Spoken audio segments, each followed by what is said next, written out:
In this video, we will be going over a documentation of a strain that will never see the light of day due to germination issues. Wedding Mmkayke is a cross between Butter's Breath and Mephisto's Wedding. We started by placing 2 seeds in a wet paper towel and a Ziploc bag on top of a seedling heat mat. They never popped out of taproot, but I didn't give up on them and still planted them in Build a Soil Light inside seedling nursery bags. Only one ended up sprouting. When transplanting, I threw in some Growers Recharge to try and help root growth and water it in. When using the nursery bags, you want to make sure your taproot has started to poke out of the bag before transplanting.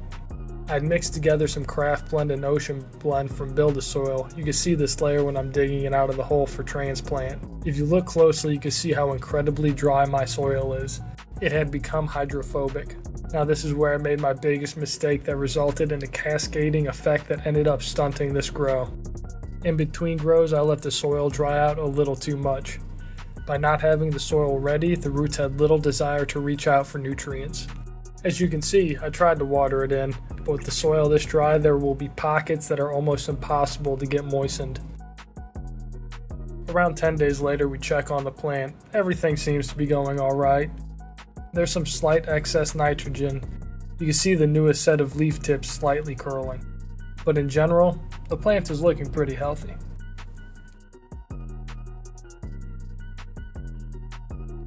Seven days later and it's hit pre-flower. These 2 lower sets of branches tend to not catch up in growth, so we're going to go ahead and remove those. If they are small enough, you could pluck them right off. With larger branches, you want to use scissors so you don't end up injuring the plant. Also do some leaf tucking to promote the remaining lower branches to catch up to the main stem.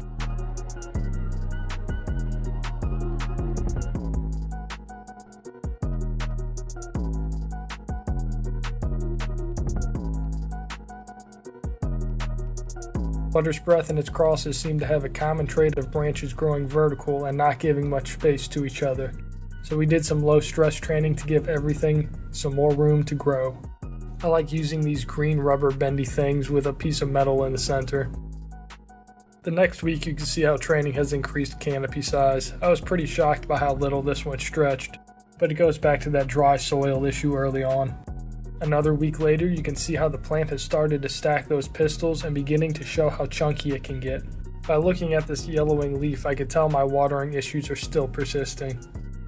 During this phase of the grow, the plants want to start drinking a lot more, but it just didn't have the access to nutrients it wanted due to user error. I let the cover crop from Build a Soil grow out a bit more than I usually do. The hope was to get some more root stretching down that would help retain some more water. Those roots act like little slides when top watering and can actually help spread water out more evenly throughout the soil. At this time, I also noticed a couple nanners. This is a sign that it was herming a little bit and probably has to do with that dry soil issue.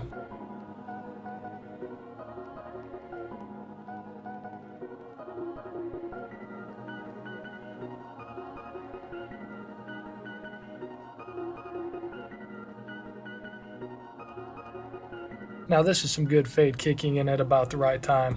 I knew Mephisto's Wedding gets beautiful fade, and also learned that Butter's Breath does also. This resulted in some gorgeous colors.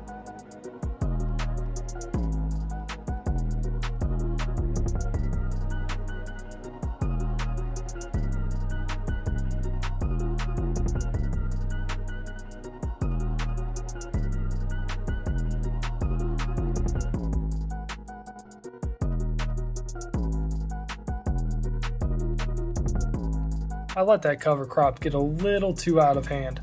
I don't want any of the cover crop shedding and getting on the actual flower that we want in the end, because this can cause some mold issues.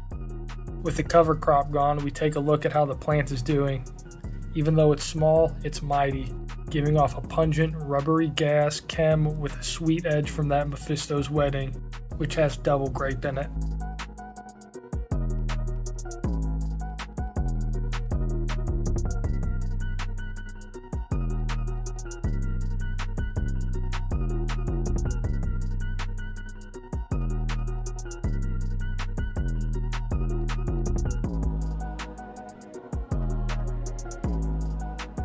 Those beautiful colors keep showing off as the grow is hitting senescence.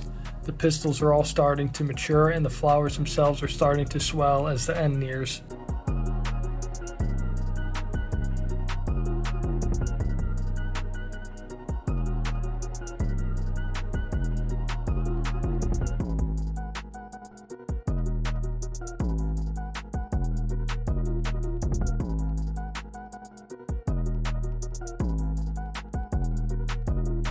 Man, oh man, this plant was really showing off on chop day.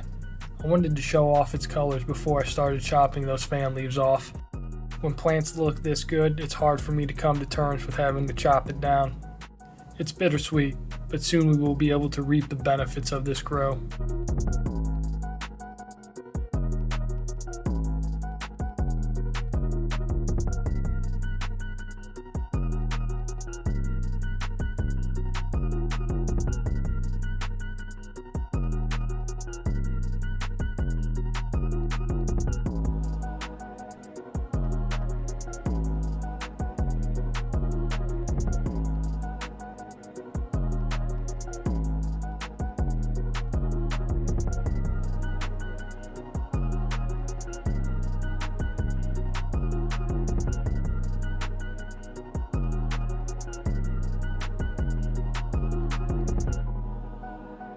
After chopping those fan leaves, it almost looks like an entirely different plant.